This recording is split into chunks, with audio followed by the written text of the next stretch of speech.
message is that seed. The seed doesn't change. The seed is still the seed. The message is still the message, but the people are different, right? So you have to think of people as the type of soil here.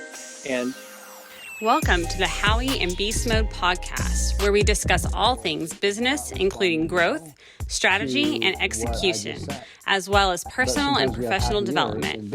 Let's join Howie and Beastmode in conversation. Happy years. What if we clarified or we asked for feedback, based on what we were observing? And so that's kind of what happened to me last week is, I basically took a moment to really listen and not just to listen, but to also watch the reaction of the person. So I think part of it is we want to listen, but we also want to look for some body language, some voice tone changes. Even if, in this case, I saw a little bit of facial flush happen, they were disappointed, we didn't do 1/3 of what he wanted. We just didn't do it. We did 2/3, but we were missing out on 1/3. And I can either be in denial or I can admit that to myself. So I think part of listening also comes down to like being able to be a receiver. It's not just to physically hear it, but it's also to like mentally hear it or spiritually hear it, whatever you want to call it. But so when you tell me, for example, I'll give you an example from Beastmode and I tonight.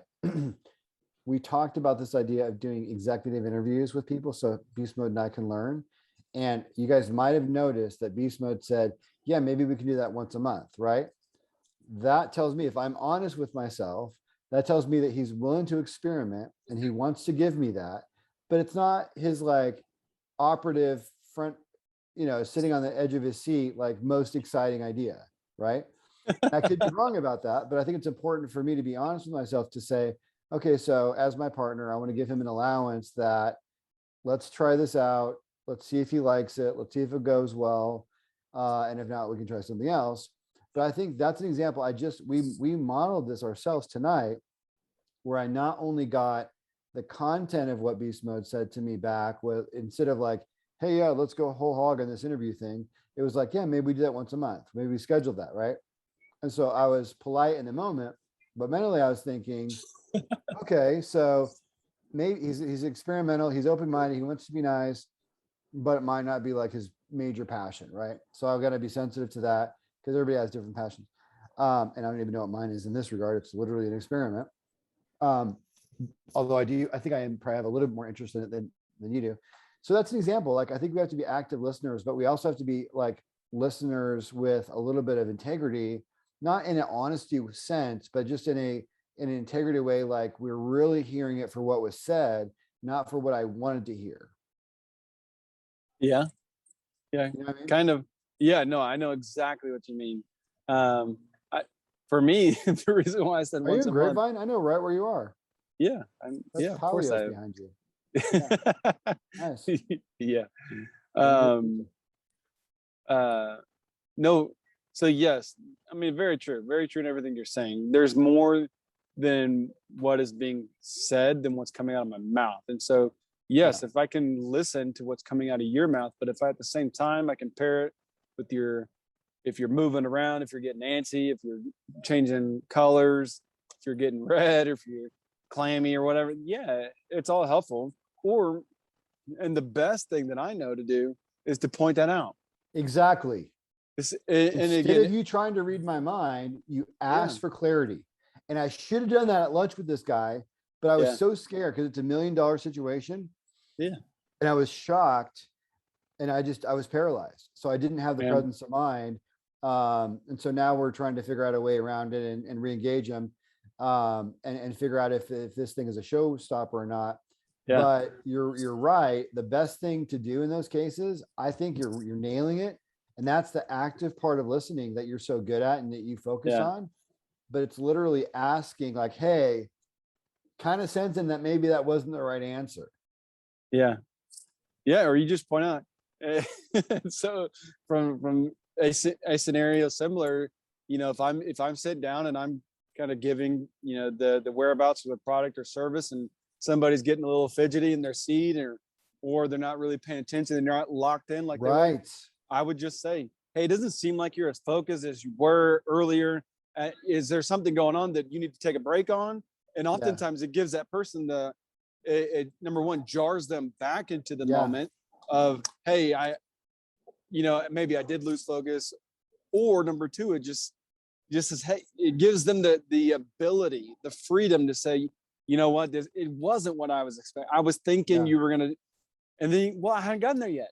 There's more to it, Then it gives you, but I'll tell you, for everybody who says, Beast Mode, you're a little bolder than I am, or you're too direct, than I would be. I'll tell you, it's a lot harder to get that person back on the phone, to get them back in front of, sitting face to face. It's a lot harder to do that again than it is to just ask that question in the moment and just bite it.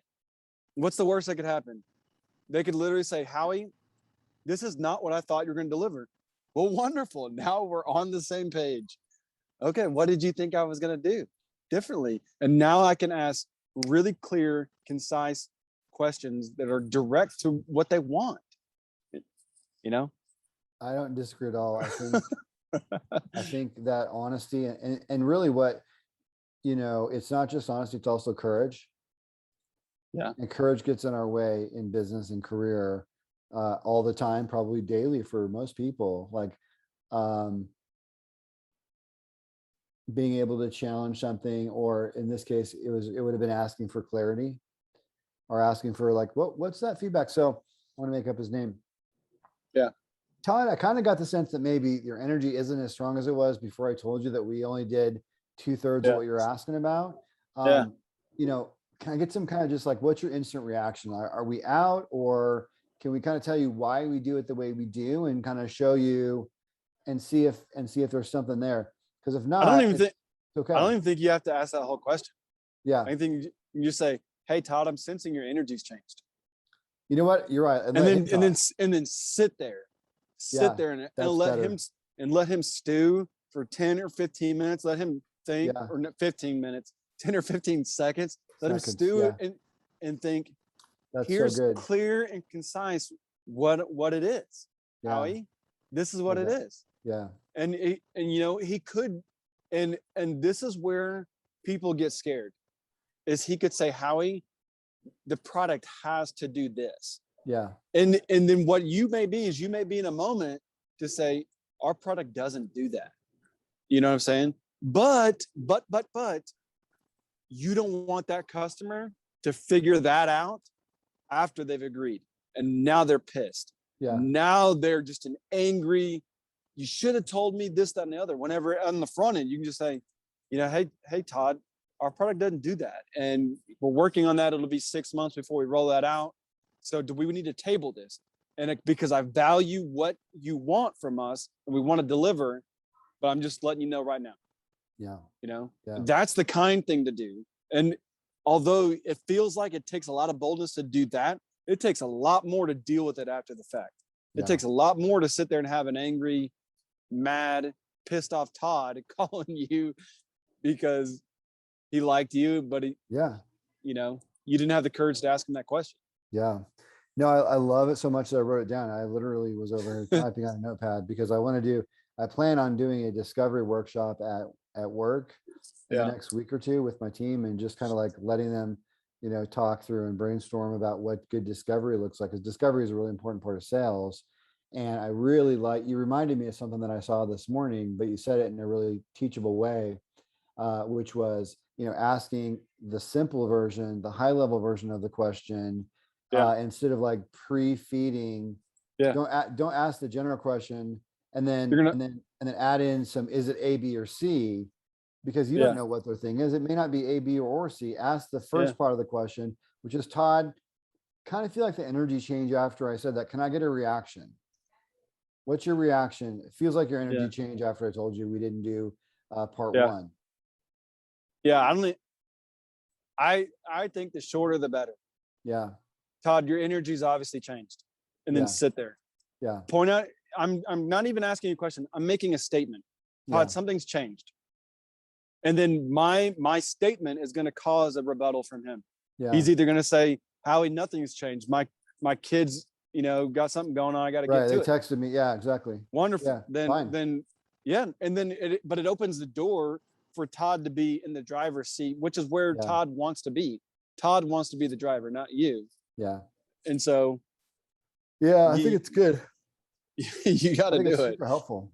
Gosh, what a really practical bunch of stuff here, to be honest with you. I mean, because you can get lost in that. You can get lost in, hey, I've noticed, Howie's doing a little shuffling and, he seems to be losing focus. So let me ask but some this. of my experience, the people that I have worked with, honestly, they don't even notice. Like you and I are on stage 2. Actually, I was on stage 2, which was, maybe ask them this question and give them some options. You're on stage 3, which is drop the options and just ask the open-ended question and stop. That's like stage 3. I don't know what stage 4 is. Maybe you read their mind. I don't know.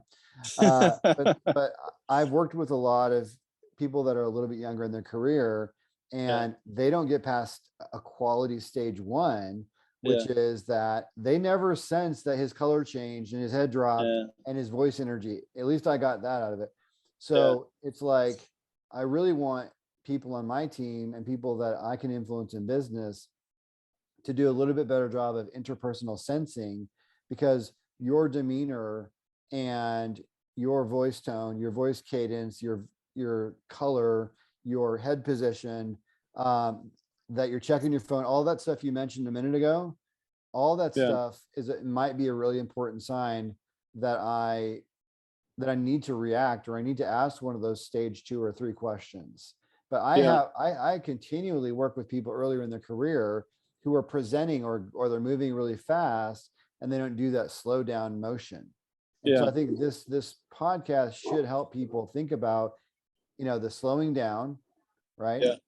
And focusing on listening, right? And then some of the more advanced things we talked about. Yeah, you either need to draw them back in or let them go. And you can't be afraid to do either. And so if they're in a moment, things change all the time. Whether it's Howie, you're bringing new information that I didn't know that you had, and I need to process it. Fair enough. So you give them that moment to process. Okay, we'll think about it for 30 seconds. We'll just sit here. Or, again, it gives them the flexibility to say, hey, Howie, I love what you're talking about. I gotta go. The last thing you want to do is force somebody to sit there through. Yeah, their daughter has a flat tire and, and they're fidgeting, not because they don't care about your stuff, because their daughter has a flat tire. Yeah, and they got to go. And it's just like, and whenever you can place value on that, I value what you value, then oftentimes you'll move through a conversation clearly. Yeah. So what a huge help to me today. What a blessing. This is really, really helpful to me as a business person and as a coach. So thank you for sharing that. Yeah, I think oftentimes, especially in the beginning, we can try to fill time. We're focused on getting people on the phone, getting people in meetings, and then we're trying to fill their time. Whenever oftentimes it's, kind of like what I've been talking about. Why spend 30 minutes with you at a meeting whenever I can spend 5? Yeah. Not because I don't want to spend 30. It's because if I can get the same amount done in 5, I'm kind to your time by giving you 25 minutes back, because I listened. I love it. Whether I let you out early, you were done. You don't want what we got to offer. Well, great. Have a great day. See you later. Awesome. Or I just answered your questions quickly. I had such a great call today with one of my peers, a manager peer. And I have to wrap it up. I have to pick somebody up at the airport in Dallas. I just found out. That's why I went like this. My wife was talking to me. So I have to go pick up our neighbor, which is totally fine. But anyway, I had such a great call today because Eric literally asked those level 3 questions that you're talking about, and then stopped exactly like you said. You should see what he's a friend of mine too, but he works for another company that we're maybe going to sell to. And his name is Kevin. And he keeps going on and on with all these great details. And it's because neither I nor Eric preloaded it with like suggestions. We just asked an open-ended question and let Kevin talk. And it literally worked. I can tell you the stuff that Beastmode is talking about worked for me marvelously like 10 hours ago.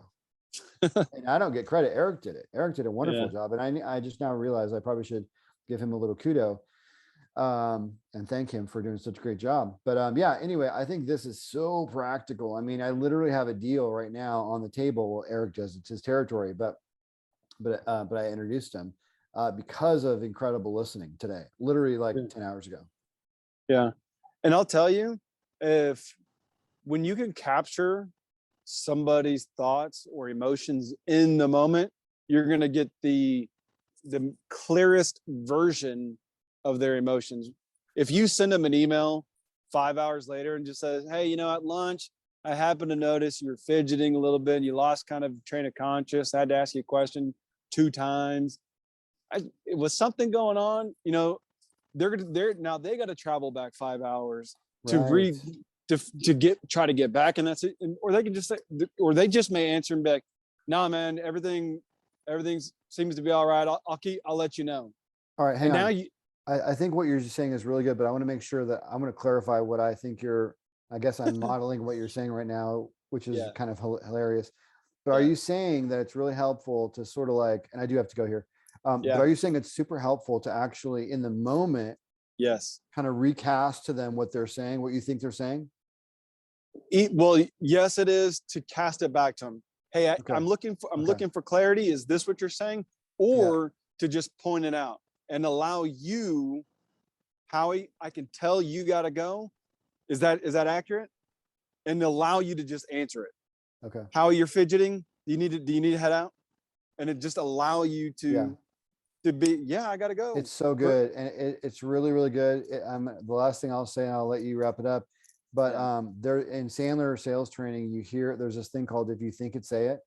And it's exactly what we're talking about tonight, which is if you think it, which usually means you observe something.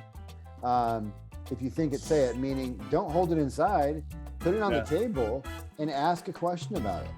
Yeah. They could just say no. Yeah. No, sorry. I just was wiggling around. Okay. And then you just keep going. You know, right, but now they're re-engaged again. You're darn right they are. Absolutely. I love it. What a special, guys. I don't know. I mean, you should, and I feel like we started off and we got better and better as we went. But I personally think there's about 9 points in this session.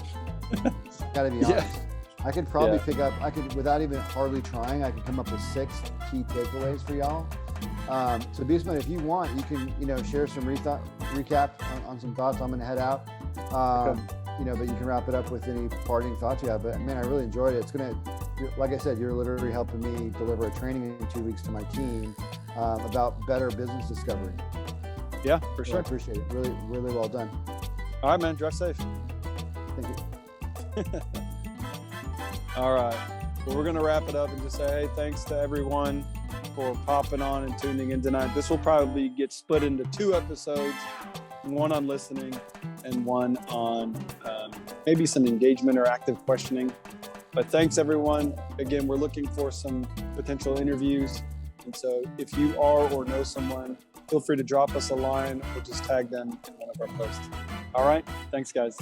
We're looking actually for show participants. We are looking for business owners, marketing leaders, sales leaders, HR professionals, people, maybe even if you're searching for a job, that's okay too.